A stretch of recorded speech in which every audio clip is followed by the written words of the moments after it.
तो आज हमारे हाथ में है चंद्रधर शर्मा गुलेरी की एक कहानी, उसने कहा था। हाँ, ये कहानी 1915 में सरस्वती पत्रिका में छपी थी। और आज देखिए 100 साल से भी ज्यादा हो गए हैं, लेकिन हिंदी साहित्य में इसे आज भी एक मील का पत्थर माना जाता है। बिल्कुल। और आज हमारी कोशिश यही समझने की है कि ऐसा क्या है इस कहानी में जो आज भी पाठकों को, आलोचकों को, सबको अपनी तरफ खींचती है। सही बात है।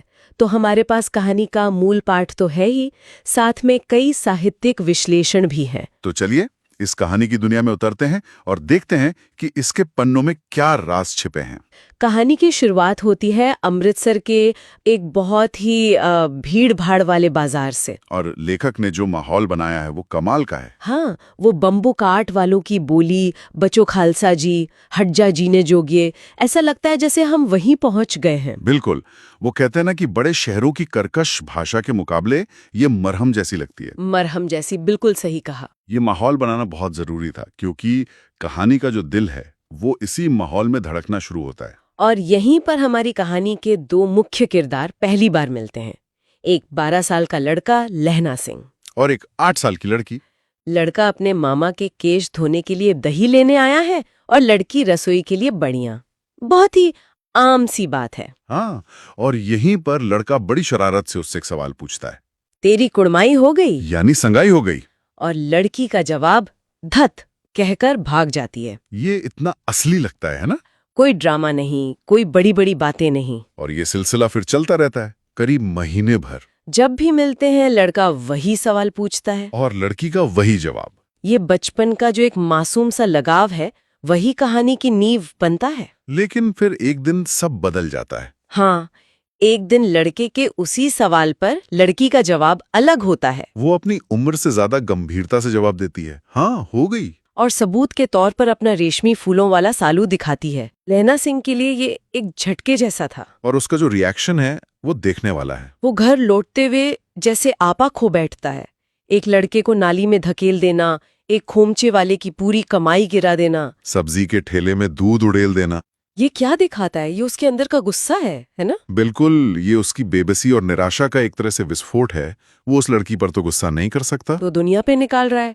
यहीं से हमें उसके किरदार की एक झलक मिलती है कि वो कितनी गहराई से महसूस करता है। सही बात है। तो यहाँ अमृतसर में एक दिल टूटने की बहुत ही निजी कहानी है, और फिर लेखक एक झटके में हमें 25 साल आगे ले जाते हैं। हाँ, और दुनिया भी बिल्कुल अलग। अमृतसर की गलियों से सीधे प्रथम विश्व युद्ध के मोर्चे पर, फ्रांस की बर्फीली खंदकों में।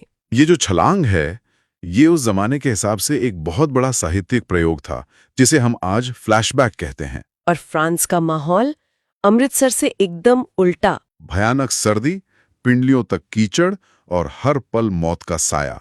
कहानी में एक सैनिक कहता भी है, लुधियाने से 10 गुना जाड़ा और मेह और बर्फ ऊपर से। इस माहौल में हमें मिलता है हमारा वही लड़का लहना सिंह, जो अब 77 सिख राइफल्स में जमादार है। यहाँ कहानी का सामाजिक ऐतिहासिक संदर्भ समझना बहुत जरूरी हो जाता है। मतलब ये लोग वहां लड़ क्यों रहे थे? हाँ, लहना सिंह जैसे हजारों किसान आखिर अंग्रेजों की तरफ से लड़ने क्यों गए थे?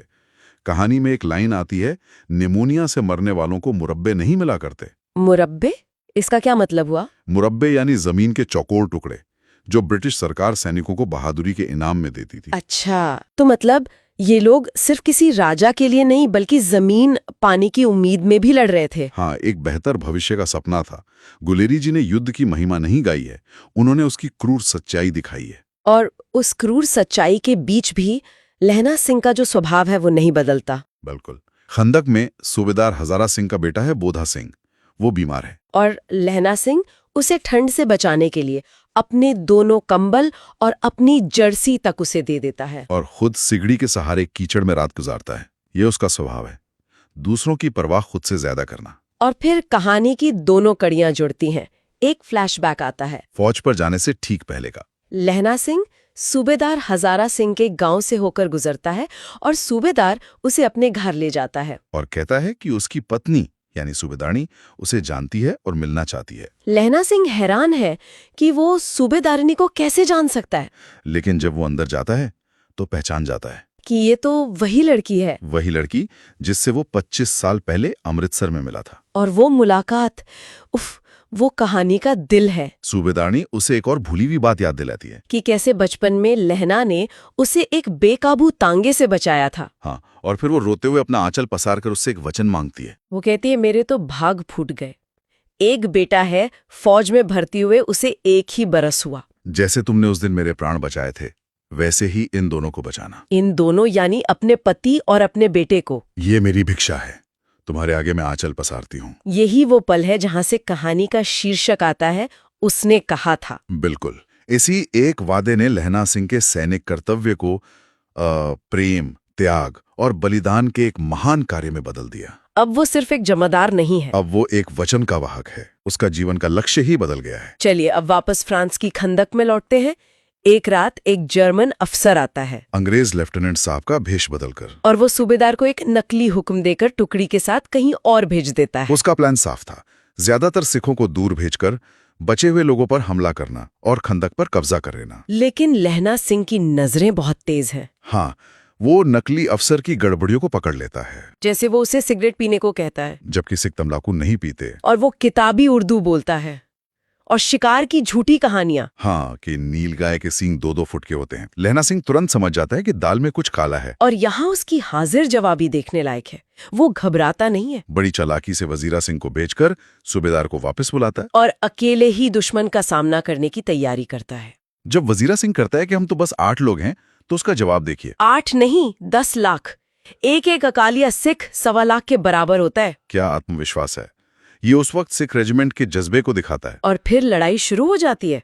नकली अफसर लहना की जांघ में गोली मारता है, पर लहना उसे मार गिराता है। पर तभी 70 जर्मन सैनिक खंदक पर धावा बोल देते हैं, और लहना सिंह अपने 8 साथियों के साथ उनका मुकाबला करता है। और ठीक मौके पर सूबेदार हजारा सिंह की टुकड़ी वापस आ जाती है। वाहे गुरु जी की फतेह, वाहे गुरु जी का खालसा की जयकारे गूंजते हैं। और जर्मन सैनिक 2 पाटों के बीच में फंस जाते हैं। सिख जंग जीत जाते हैं, लेकिन इस लड़ाई में लहना सिंह की पसली में एक और गहरी गोली लग चुकी है। और वो ये बात सबसे छिपा लेता है। अपने घाव पर गीली मिट्टी लगाकर साफा कसकर बांध लेता है, ताकि किसी को पता न चले। क्यों? क्योंकि उसका मिशन अभी पूरा नहीं हुआ है। उसका दर्द, उसकी चोट, उसके वचन के सामने छोटी है। उसे ये पक्का करना है कि सूबेदार और बोधा सिंह सुरक्षित रहें। और जब घायलों को ले जाने के लिए गाड़ियां आती हैं, लहना सिंह, जो खुद मरने की हालत में है, जिद करके घायल बोधा सिंह और सूबेदार हजारा सिंह को गाड़ी में बिठा देता है। सूबेदार उसे छोड़कर जाना नहीं चाहता, पर लहना उससे सूबेदारनी की सौगंध देता है। यह त्याग की पराकाष्ठा है।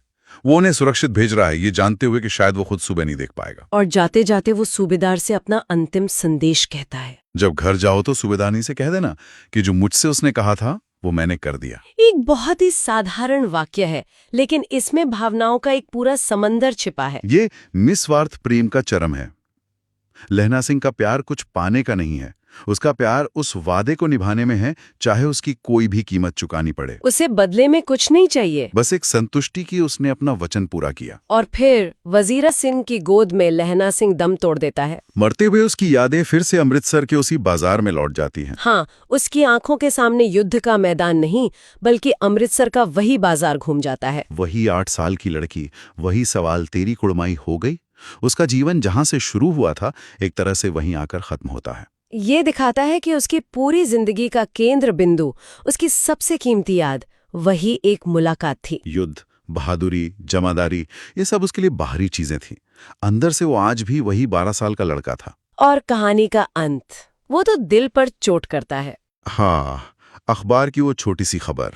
फ्रांस और बेल्जियम 68वीं सूची, मैदान में घावों से मरा, नंबर 77, सिख राइफल्स जमादार लहना सिंह। एक इंसान का इतना बड़ा बलिदान, उसकी पूरी कहानी सरकार के लिए बस एक नंबर, एक आंकड़ा बन के रह जाती है। और यही युद्ध की सबसे बड़ी त्रासदी है। ये व्यक्तिगत कहानियों को निगल जाता है।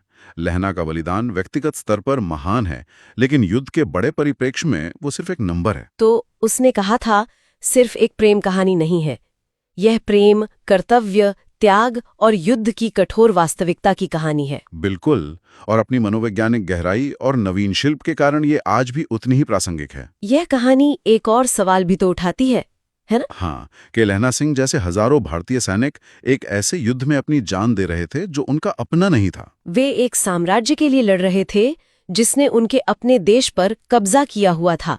इसमें एक गहरी विडंबना छिपी है। सही कहा। लहना की कुर्बानी निजी तौर पर महान है, लेकिन एक बड़े ऐतिहासिक नजरिए से देखें तो सवाल बहुत हैं। और अंत में हम एक सवाल सोचने के लिए छोड़ जाते हैं, लहना सिंह का ये बलिदान किसके लिए था? प्रेम के लिए या कर्तव्य के लिए? या फिर क्या सच्चा प्रेम और सच्चा कर्तव्य एक ही सिक्के के दो पहलू हैं, जहां एक को दूसरे से अलग किया ही नहीं जा सकता?